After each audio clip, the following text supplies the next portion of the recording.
Rasulullah mengatakan zikir menyelesaikan masalah. Kok kita bilang nggak bisa? Memang lebih pandai kita dari Allah, dari Rasul. Pertanyaan Bu, siapa yang mengalami persoalan besar diselesaikan dengan zikir? Di dalam Al-Quran diceritakan.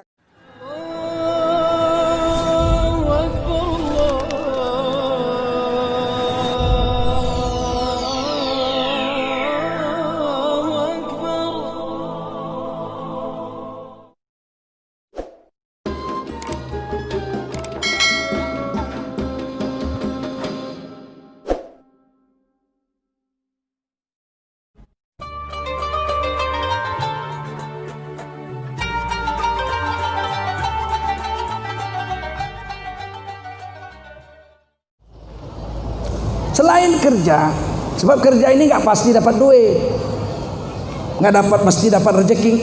Rezeki bisa datang lewat kerja bisa, tapi kadang-kadang kerja nggak dapat rezeki, karena rezeki itu dari Allah. Innallaha yarzuqu may yasha bighairi hisab. Rezeki Allah yang memberi tanpa perhitungan. Kita hanya usaha, kerja, usaha mendapatkan rezeki. Kadang-kadang kerja nggak datang rezeki.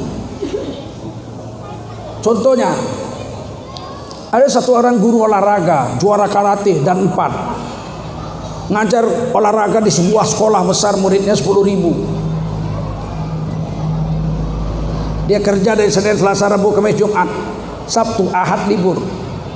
Gajinya 3 juta. Habis bulan dia terima duit 3 juta, tanda tangan, dia masukin kantong gajinya. Terus dia naik sudaku. Dia pun duduk lah. Bawa uang 3 juta di kantong, dia duduk. Rupanya karena capek ngajar tertidur dia. Begitu terbangun, pijit ke bel turun, duitnya dicopet orang waktu tidur. Allah, sedihnya guru karate ini. Namanya Bejo. Oh Joko namanya Joko. Sampai rumah dia ditengok bininya, mana gaji bang? Dicopet orang, dia hilang. Percuma kau juara karate, kata bini, mak lebih garang bini lagi. Main karate dan 4 dicopet dia aja, bukan dia, aku tertidur, Kalau aku bangun aku patah-patahkan lah dia. Kata bininya, jadi nggak ada duit, nggak ada, gaji sebulan 3 juta hilang, dicopet sama orang tadi di apa namanya? Oplet. Apa yang terjadi? Bininya pun nangis. Waduh, matilah kita sebulan nggak makan bang, gaji nggak ada. Nangis. Suami istri nangis. Satu harian, hari Ahad nangis. Senin masuk kerja. Heran kepala sekolah, nengok guru karate Bejo ini, matanya bengkak. Kata kepala sekolah, Pak Bejo, guru karate nangis kayak perempuan. Bikin malu aja bapak. Ini gaji dicopet orang bang. Nangis. Copet? Oh, aku tertidur. Matilah kami sebulan ini nggak makan pak, gaji dicopet orang. Kepala sekolah tersenyum. Tenang, nanti saya selesaikan. Upacara bendera hari Senin. Kepala sekolah pidato. Anak-anak sekalian dan dewan guru. Guru kita Pak Bejo, guru karate kita kena musibah. Kemarin di mobil bus ketiduran, dicopet orang, gajinya sebulan, nggak ada makannya sebulan ini. Maka saya minta kepada dewan guru dan murid-murid, pada pelajaran pertama nanti semuanya wajib menyumbang ala kadarnya. Datanglah ke kardus ke kelas-kelas, ngutip sumbangan Pak Bejo. Habis zuhur Bejo mau pulang, dipanggil sama kepala sekolah, Pak Bejo sini dulu ke kantor. Ada apa Pak kepala sekolah? Nih, ada sumbangan murid-murid dan guru untuk Pak Bejo bulan ini untuk meringankan musibah. Sekali dilihat 11 karung, 11 goni, namanya anak sekolah. 500 perak, 11 goni. Bawa pulang, terpaksa charter apa tadi? Kopet. Dijaganya nggak tidur dia, mana tau dicopet. Begitu sampai rumah diturunkan semua, bininya heran, mah apa bang? Sampai 11 goni banyak begini. Tenang, ini sumbangan anak-anak. Karena kita kecopetan, gaji habis sebulan. Maka habis sholat isya mulailah menghitung suami istri. Sampai jam 3 pagi hitungnya. Terkumpul 12 juta. Sumbangan 500 perak 50 juta, tapi 12 juta. Sampai jam 3 pagi dihitung. Habis itu orang itu tahajud. Doa, bersyukur sama Allah. Ya Allah, alhamdulillah ya Allah. Mudah-mudahan bulan depan hilang lagi. Karena ternyata rezeki lewat musibah lebih besar dari rezeki yang didatangkan Allah dari bekerja. Ternyata musibah mendatangkan rezeki juga. Jadi kalau dapat musibah disuruh sabar, betul nggak? Karena Allah akan kasih rezeki. Dulu ada buruh terbaik di kota Medan, dipanggil ke Jakarta, diberi hadiah oleh perusahaannya. Buruh terbaik PT Astra. Baru nikah 4 bulan, istrinya masih hamil muda. Pulang-pulang naik Garuda, mendaratnya bukan di Polonia, mendaratnya di sawah-sawah di Buah Nagar sana. Seluruh penumpangnya meninggal dunia, wafat. Mati, termasuk buruh terbaik itu. Masuk kawan saya, pembantu rektor 3 Universitas Amir Hamzah, wafat juga naik kapal terbang hari itu. Maka istrinya nangis-nangis, istri buruh itu nangis-nangis. Waduh ya Allah, suami baru nikah 4 bulan udah meninggal. Bagaimanalah nasib kami ya Allah. Siapa lagi cari makan untuk saya, jadi janda lah saya. Nangis-nangis lah dia. Seminggu kemudian datang wali kota, datang kepala direktur Garuda Indonesia, datang asuransi Jiwasraya, semua datang semua ke rumah. Ibu korban salah satu yang meninggal ya Bu. Suami saya Pak. Ya sabar Bu, kami datang nih atas nama pemerintah, atas nama asuransi, atas nama semua, memberikan sumbangan. Dikasihlah 1 amplop tipis saja. Begitu pulang semua dibuka sama istrinya ini, cek 1 miliar. Berhenti nangisnya langsung.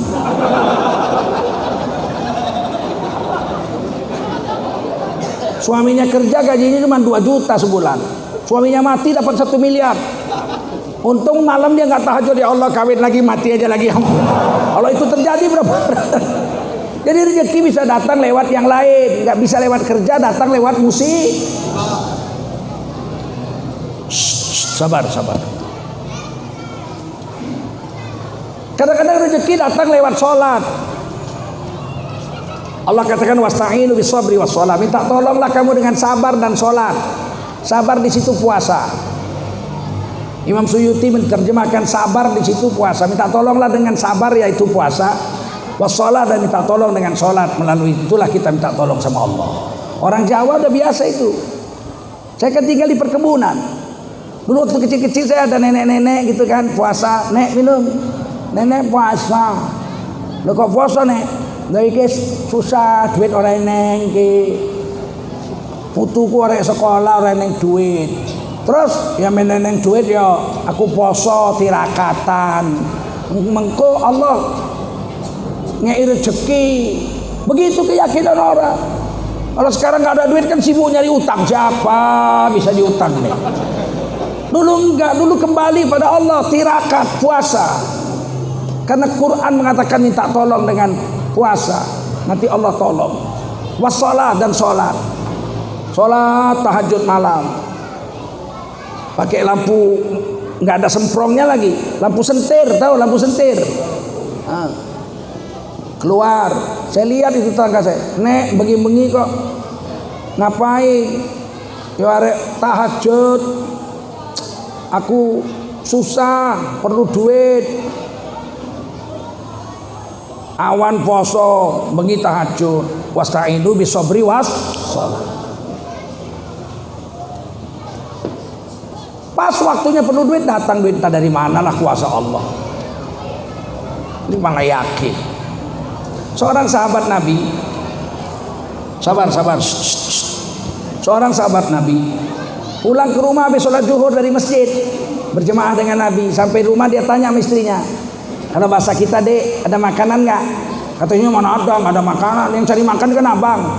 Abang tadi nggak ngasih duit, nggak belanja makanan, nggak ada makanan. Duit ada nggak? Nggak ada. Duit nggak ada, nggak. Makanan nggak ada.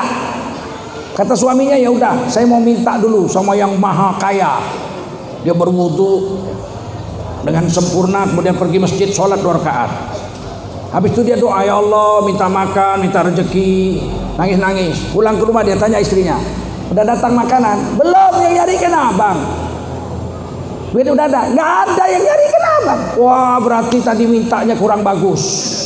Nggak mungkin Allah bohong. Allah mengatakan minta tolonglah dengan sabar dan sholat. Saya sudah minta tolong dengan sholat, belum datang, berarti sholat saya belum beres. Begitu sahabat dulu. Wudu lagi, pergi ke masjid lagi, sholat lagi. Balik lagi, udah ada? Belum. Balik lagi, balik. Akhirnya lemes, pingsan di tengah jalan. Pingsan tengah jalan. Begitu sadar sakit perut, dia pergi ke tempat yang sepi. Kalau sini semak-semak lah, sana di batu-batu. Sembunyi dia buang air di situ. Sedang dia buang air, tiba-tiba di depannya ada lubang. Keluar tikus dari lubang itu, bawa uang emas sekeping. Dulu kan uang cuma 2, kalau nggak emas perak. Kalau perak namanya dirham, kalau emas namanya dinar. Duit nggak ada kertas dulu, gambar Soekarno Hatta nggak ada dulu. Dulu duit kalau nggak emas perak. Keluar tikus bawa uang emas keping. Terus tikusnya masuk ke lubang. Dia lihat, nih ada uang emas 1 keping. Keluar lagi tikusnya bawa sekeping lagi. Masuk lubang lagi bawa 2 keping, 3 keping, 4 keping, sampai 17 keping. Istinja dia, 17 keping, tikusnya masuk lubang, nggak keluar lagi. Langsung dia ambil duit 17 keping itu. Kata para ulama 1000 dinar. Berapa? 1000 dinar, masya Allah. Langsung dia pergi ke masjid, ketuk rumah Nabi di sebelah masjid. Ya Rasul, Nabi bangun, ada apa? Kata Nabi siang-siang. Saya nggak ada uang ya Rasul, nggak ada makanan. Saya minta sama Allah lewat sholat, wasta'inu bisabri wassalah. Berulang sampai saya pingsan. Akhirnya saya sadar, buang air besar. Sedang buang air besar, ada tikus bawa 17 keping uang emas ini. Halalkah uang ini ya Rasul untuk saya makan dengan istri saya dan anak saya? Kata Rasul, beri makan anak istrimu, halal. Wa may yattaqillaha yaj'al lahu makhraja wa yarzuqhu min haitsu la yahtasib. Siapa bertakwa kepada Allah, Allah beri rezeki dari jalan yang tidak disangka-sangka. Tikus bawa duit. Dia pun pulang, beli makanan, kasih istrinya, udah selesai. Kenapa? Karena dia yakin yang memberi rezeki Allah. Begitu lurusnya tauhid orang dulu. Coba kita, ada duit, buang air besar, ada tikus bawa duit, sekeping, 17 keping. Diambil, kantongin, pulang ambil sekop. Kenapa cuma 17 keping ya? Jangan-jangan di dalam masih ada 7 keranjang lagi. Karena kita yakinnya sama tikus, bukan yakin sama Allah. Paham?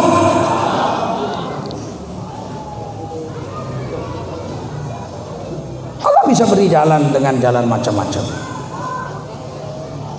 Bisa dengan zikir. Zikir nggak mendatangkan rezeki. Saya pernah naik bus SMP ke Jakarta, 14 hari baru sampai ke Jakarta. Jalan masih jalan tanah, nyebrang masih pakai rakit, susah payah. Kata bapak saya, naik kapal terbang aja, Merpati. Saya bilang, nggak, saya mau naik mobil, bus, saya mau lihat Indonesia, negara Indonesia kayak mana. Susah nak, masih lewat-lewat rakit lagi, nanti jumpa macam-macam, harimau segala macam. Naik kapal laut kalau nggak mau, saya mau naik bus ALS. Oh susah payah lah, 12 hari, 13, 14 hari kalau nggak salah saya. Susahnya waktu itu.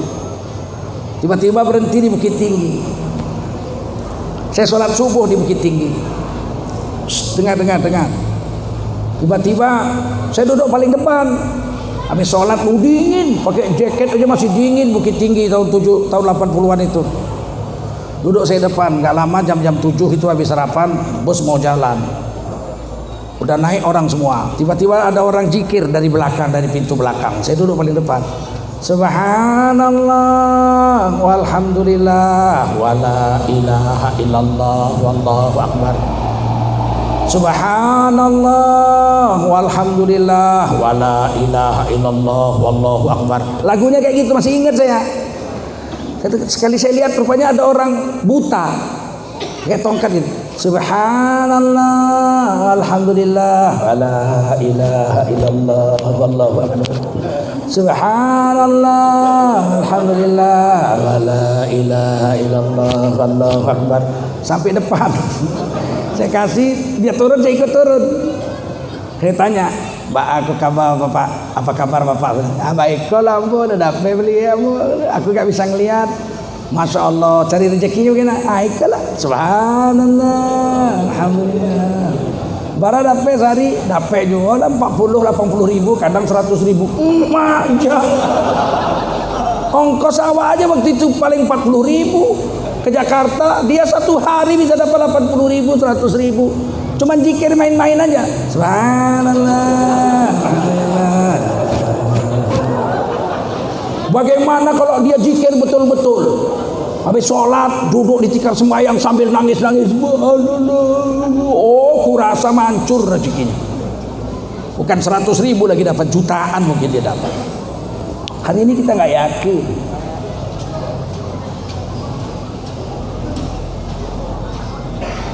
Orang bilang, sekarang zaman modern Pak. Kalau nggak ada duit, kerja Pak. Kalau nggak ada kerja ya utang. Pemerintah aja begitu kok, nggak ada duit utang, ya kan? Apalagi Bapak sok-sok suci Bapak. Mana bisa zikir menyelesaikan masalah? Siapa yang bilang nggak bisa? Allah bisa bilang bisa. Allah bisa mengatakan bisa, kenapa nggak bisa? Allah katakan zikir menyelesaikan masalah. Rasulullah mengatakan zikir menyelesaikan masalah. Kok kita bilang nggak bisa? Memang lebih pandai kita dari Allah, dari Rasul. Pertanyaan Bu, siapa yang mengalami persoalan besar diselesaikan dengan zikir? Di dalam Al-Quran diceritakan Nabi Yunus alaihissalam. Beliau dibuang dari kapal, dimakan ikan. Kaumnya kafir, nggak mau beriman. Dibilang nanti datang bencana, datang awan hitam bergulung-gulung. Nabi Yunus ketakutan, sebelum datang bencana, sebelum disuruh pindah, dia pindah duluan. Padahal nggak boleh pindah Nabi kalau belum disuruh Allah. Saking takutnya dengan azab, Nabi Yunus pergi ke laut, menjembrang naik kapal laut. Umatnya lihat awan bergulung-gulung ketakutan, semua sujud, semua tobat masuk Islam semua. Nabi Yunus nggak tahu, dia pergi aja naik kapal, di tengah laut kena ombak, harus dibuang barang-barang, tetap juga masih kena ombak. Akhirnya manusia harus dibuang. Singkat cerita, Nabi Yunus menyerahkan diri untuk dibuang. Kata kapten kapal, kau orang baik, jangan kau lah, yang lain aja. Enggak apa-apa, biar saya. Akhirnya Nabi Yunus dibuang, langsung dimakan ikan. Ikan itu langsung turun ke dasar laut, tidur 40 hari menurut riwayat ikan itu tidur. Apa yang dibuat Nabi Yunus? Nabi Yunus gak cabut pedang yang di pinggangnya. Ada di pinggangnya golok, ada. Orang dulu semua bawa senjata, betul gak? Mana ada orang dulu gak bawa senjata? Punya pisau pasti ada untuk motong kumis, motong kuku, buah, mengupas buah mesti ada. Dicabut tuh pisau. Nabi Yunus nggak cabut pisau, tikam jantung ikan, belah perutnya, berenang keluar. Kalau itu dilakukan Nabi Yunus mati, Nabi Yunus, karena ikannya tidur di dasar laut. Apa yang dibuat Nabi Yunus? Zikir. Zikirnya ditulis di Quran. Ikuti semua. La ilaha illa anta subhanaka inni kuntu minaz zalimin. Kalau susah-susah zikir ini. Sekali lagi, la ilaha illa anta subhanaka inni kuntu minaz zalimin. Dulu saya waktu muda bawa sepeda motor, belum ada SIM. Lewat saya ada razia besar, gabungan lagi polisi, LLJR, tentara gitu kan. Kepergok mau balik pun ada orang di belakang polisi juga. Ku baca doa itu, la ilaha illa anta subhanaka inni kuntu minaz zalimin. Tengah polisi itu. Hebatnya doa itu. Jangan kena polisi ya, nggak, ikan aja tengah ya nggak. Ku pakai doa itu. Sekarang ada SIM, ku ada sekarang.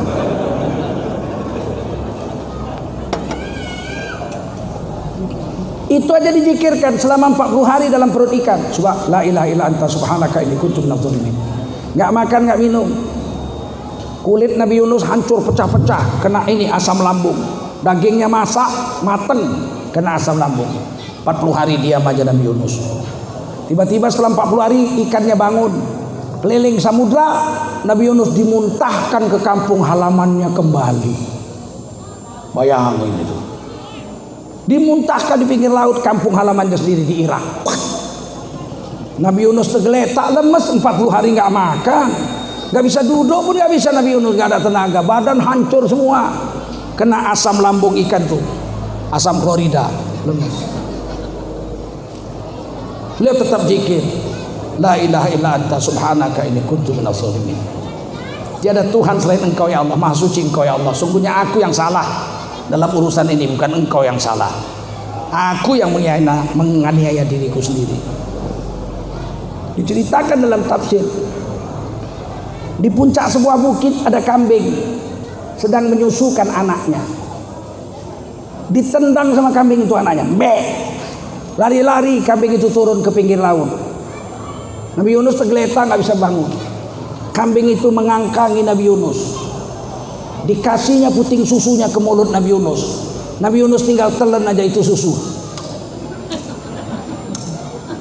Sampai kenyang, kambingnya lari lagi makan di bukit. Berapa jam kemudian kambing datang lagi, dikangkangi Nabi Yunus, suruh minum susunya sampai Nabi Yunus bisa duduk. Beberapa hari kemudian bisa duduk. Di pasir pinggir laut tumbuh pohon labu. Mana ada di pasir pinggir laut asin bisa tumbuh labu. Ini mukjizat Allah buat untuk Nabi Yunus. Bangun, begitu duduk udah ada labu, udah masak, baru diambil pisau, dibelah, dimakan labu. Labu ini obat sakit perut. Orang yang lama nggak makan ususnya lengket. Kalau makan selain labu pecah ususnya. Dia makan labu. Sampai sekarang kita pun kalau puasa lapar-lapar makan apa? Buka puasa makan apa? Labu. Sampai Nabi Yunus bisa duduk, berdiri, pulang.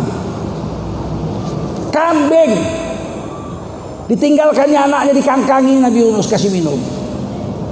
Coba kita, kambing lagi nyusukan anaknya, usir anaknya, tidur di bawahnya kalau nggak diinjek-injek sama kambing. Lihat bagaimana Allah menyelesaikan kesulitan hidup dengan zikir. Kalau Nabi Yunus bisa, kenapa kita enggak? Kenapa kita pilih cara lain? Utang riba, utang main bunga. Ada cara yang diajarkan Allah. Nggak dapat lewat kerja, lewat takwa. Nggak dapat lewat takwa, lewat sholat. Nggak dapat lewat sholat, lewat puasa. Nggak dapat lewat puasa, lewat zikir. Paham? Nggak bisa lewat zikir, lewat silaturahim. Macam-macam rezeki Allah datangkan.